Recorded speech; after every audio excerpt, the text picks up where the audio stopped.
విను. చదువు అంటే కేవలం పుస్తకాలలో ఉన్న అక్షరాలు కాదు. అది నీ జీవితాన్ని మార్చే ఆయుధం.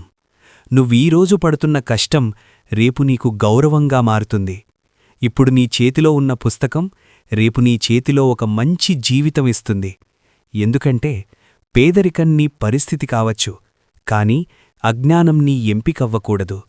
ఇంకోసారి ఆలోచించు, నీ తల్లిదండ్రులు ఎందుకు కష్టపడుతున్నారు? నీకోసం, నీ భవిష్యత్తు కోసం. నువ్వు చదవకుండా వదిలేస్తే వాళ్ల కలలు కూడా అర్ధాంతరంగా మిగిలిపోతాయి. ఒక్కసారి కష్టపడు, ఒక్కసారి నిద్రమానేసి చదువు, ఒక్కసారి ఫోన్ పక్కన పెట్టి ఫోకస్ అవ్వు. అప్పుడు చూడు నీ జీవితం ఎలా మారుతుందో. ఎందుకంటే ఈ ప్రపంచంలో డబ్బున్నవారిని గౌరవించకపోవచ్చు, కాని చదువున్నవారిని ఎప్పుడూ గౌరవిస్తుంది. నీ పేరు వినగానే అతను చదువుకున్నోడు, ఆమె చదువుకున్నది అని చెప్పే రోజు రావాలి. ఆ రోజు నీ కన్నీళ్లు కూడా గర్వంగా మారతాయి. అందుకే విను, ఇప్పుడు కష్టమనిపించినా చదువు వదలద్దు. ఎందుకంటే నీ భవిష్యత్తు నీ చేతుల్లో ఉన్న పుస్తకంలోనే ఉంది.